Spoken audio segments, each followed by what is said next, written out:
something critical just happened in global markets, and it's not getting the full institutional attention it deserves. Emerging market stocks are extending losses, not just from a continued rotation out of previous AI beneficiaries, but now sharply impacted by an escalating Middle East conflict driving oil prices significantly higher. This isn't just a headline, it's a structural challenge forcing a major repricing of risk across the globe, impacting asset allocation frameworks. For years, emerging markets have served as a vital component of institutional portfolios. They offer diversification, often higher growth potential, and a demographic tailwind that developed economies can only dream of. We typically look to them for secular growth stories, commodity exposure, and sometimes, a counter-cyclical hedge.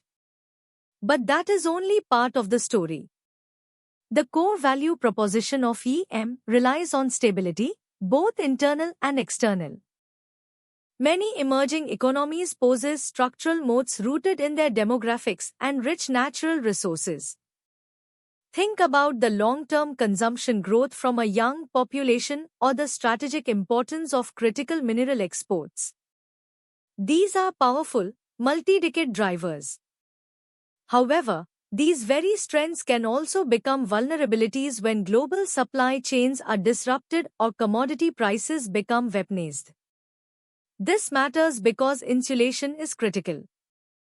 Here's what's changing. The price of Brent crude oil has jumped, reflecting a geopolitical risk premium. This isn't a small move. It's a significant shift that directly impacts the cost of doing business and living in many nations. For net oil importers within the MSCI Emerging Markets Index, this means immediate inflationary pressure. For exporters, it might seem like a tailwind, but the broader instability often outweighs commodity price benefits. So, what happened to performance? The MSCI Emerging Markets Index is showing extended losses, signaling a clear shift in institutional capital. This capital rotation isn't just about moving out of overvalued segments like AI beneficiaries, it's also about a flight to safety. When oil jumps like this, and geopolitical risk intensifies, investors often pull back from perceived higher-risk assets, regardless of their growth potential. The market appears to be pricing in greater uncertainty. Now look at how the broader policy environment is reacting. Many emerging market central banks now face a precarious balancing act. Higher oil prices feed inflation, which typically demands higher interest rates. But tightening monetary policy too aggressively risks stifling economic growth and exacerbating debt burdens. This matters because their ability to navigate this without triggering a recession is crucial for investor confidence and local stability. That's where things get interesting.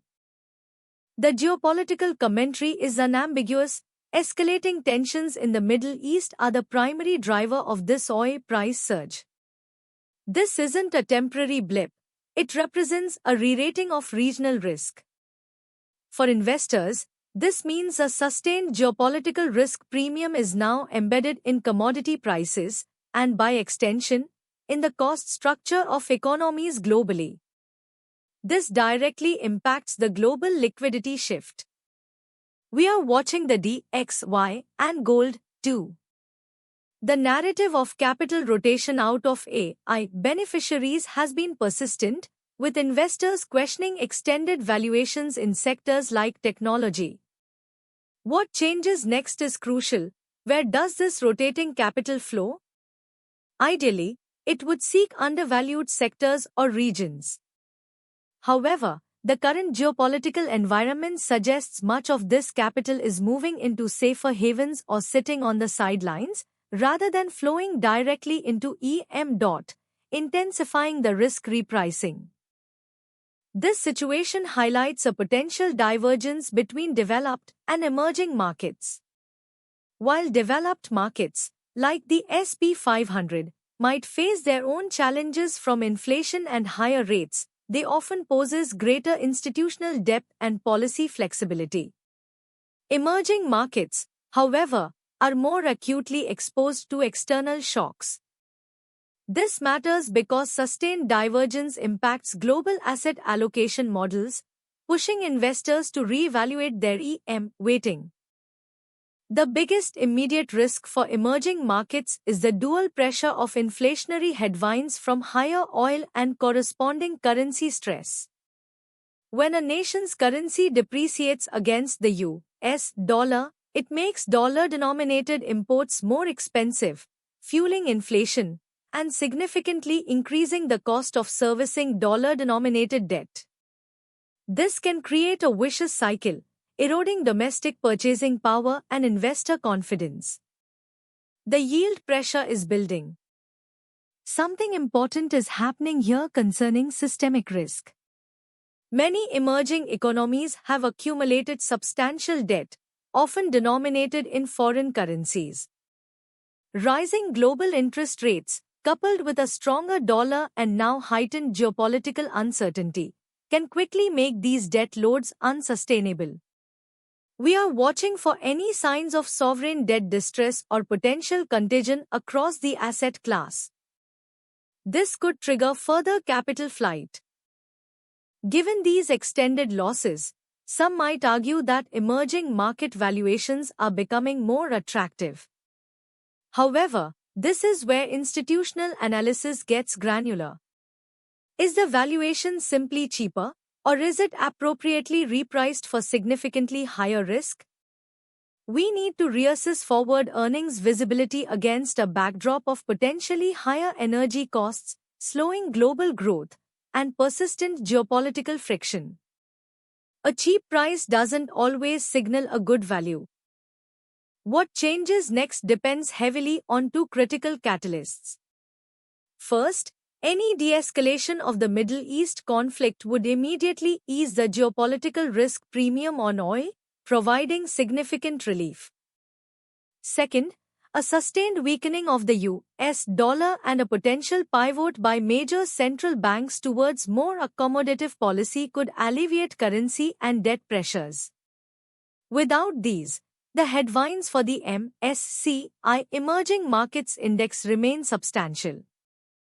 From a tactical perspective, institutional investors should maintain a heightened trim consideration on general emerging market exposure. Focus should shift to specific, highly insulated companies or sectors with strong domestic demand or those that are net commodity exporters with robust fiscal positions. Avoid broad-brush allocations.